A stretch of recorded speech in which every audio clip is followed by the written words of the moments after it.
Hello and welcome to Tech Tips with Soul.media. I am Jacob Goodine, and today we're sitting in a master control rebuild center. We're going to rebuild this entire place into a master control station. But we figured since we had all of the cameras up, and we had the space, and we had the lights nearby, why not record a Tech Tips? So, today we're going to talk about making a itty bitty studio with Blackmagic system. And it's actually fairly easy, we realized, especially if you use the entire system. So today we have the Atem Mini Pro ISO, the Atem software control, and the Atem software control is the same for all of the mini series. So Atem Mini, Mini Pro ISO. Also the bigger boys like the Atem Television Pro 4K. Right now I have 3 Blackmagic 6K Pros.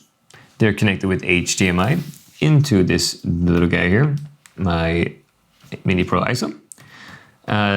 You have to double check when you buy the HDMIs that they're fast enough and you need good grade HDMIs, especially the longer you go. These are 20 meters, as I said.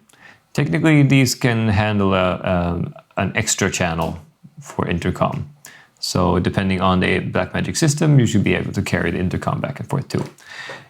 If you go with the Atem series and Blackmagics, you actually get tally and preview tally. So when the button is green here, the corresponding camera is green, and the corresponding camera is red. So if I had a mini studio and I didn't have people enough to, talk to people inside, you can actually use the cameras to do it for you. So you just say, when the camera is green, it's preview, and that's where I'm gonna go next. And the red one is the one you're talking to. So I could technically just sit and follow whichever camera has the red light and actually have a pretty decent production. Easy peasy, get 3 tripods, put up the 6Ks, connect the power, connect the HDMIs into the thing. At the moment I have a separate audio recorder, but I could link it into the Atem into the 3.5mm jack. What you have to do then, though, is make sure you understand how the audio works on the board. I believe we did another tech tips about this, but it doesn't hurt to review. So up here you have something called mic 1, mic 2. There is buttons called on and off, and you have your volume. But on the other side here, on the cameras, it says AFV, which means audio follows video. So when I go live on camera 1, and that is connected, that means there's only audio when the camera 1 is live. We actually connected, just to test it, we connected our TV, our Switch, and a computer to the Atem, so we could watch TV and play Switch at the same time. Awfully expensive way to go for just something like that, but it worked. So you could switch which audio went where. If you wanted to switch between, say, a TV and the Nintendo, the audio would follow which one you went to. But in a studio environment, you want the mics to be recorded at all time. That's a little bit how it is. Anyways, super easy to do. Also, the good thing is you have 20-meter HDMI cables here now, and that's just to reach to the mixer. If I have a 200-meter HDMI cable, I can actually run that to my computer and sit anywhere in a building or nearby or not nearby and control it anyways. So if I push the camera 2 button here on the screen, you see that the corresponding button lights up on the board. Same with who's live. Technically, you can sit somewhere else if you realize that you can't sit inside where the people are having the interview because it's too noisy, and then you can sit somewhere else. In here, you can also, like we said in an earlier video, so you can check that out, how to set up the graphics. You can either do green screen and chroma key inside the screen here, either for a still or for a video played by another computer through the HDMI. So if I had a fourth camera, but that wasn't a camera but a computer, I could have a green screen graphic and things coming in, or graphics with credits or anything like that. If I have a green background, I can run it as a clip and remove the green, and Bob's your uncle, and you have all kinds of nice graphics. But we can also do the media store here. If I push the second flap folder here, I can have up to 20 different pictures in here if I want full screen graphics or something like that. So if I go back to Switcher and I pick Media Player up here in the corner, I choose one of my 20 pictures to go live. So if I take number 1, it's a Swish number, and I press still ready and cut, that would be a Swish graphics full page that I can have resting right there, and then I can just go back again to me. See? Easy peasy. And then you can switch between the 20 you have in there, in the different store. Good thing to think about in the store. It's actually going to save into the Atem. If I upload 20 pictures and remove my computer, or do something else, I don't have my hard drive with me that I had the pictures on, as soon as I connect this, it actually has all of the saved media in it, which is good.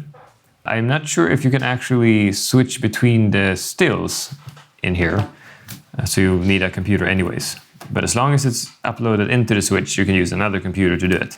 Another handy thing is there is a audio control in here.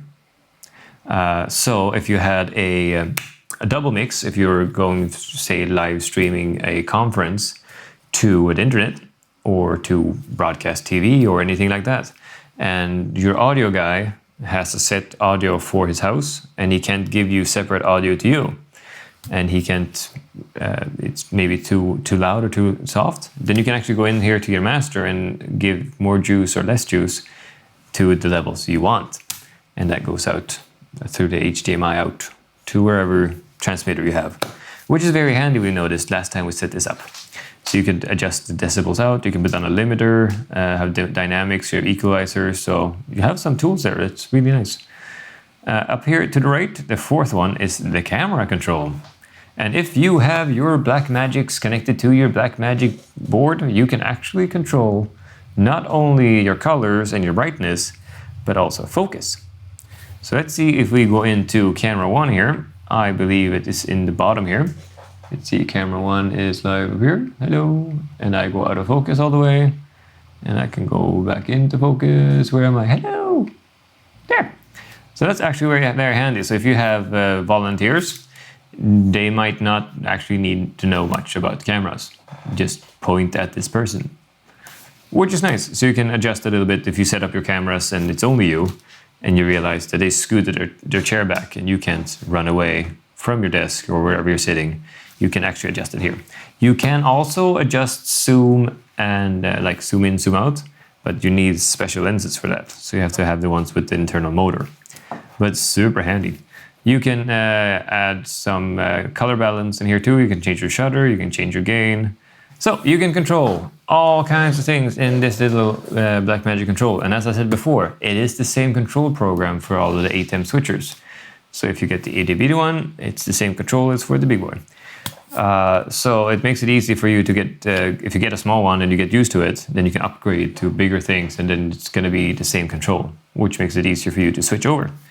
You just get more audio channels, for example, you get more media store. The bigger ones you can play videos as well, instead of just stills. But there you have it. This is actually a very affordable way to set up a mini studio. You need some lights, you need a mic or two, and you need a few Blackmagic cameras. And I mean, this costs way less than broadcast gear and it's super easy to do.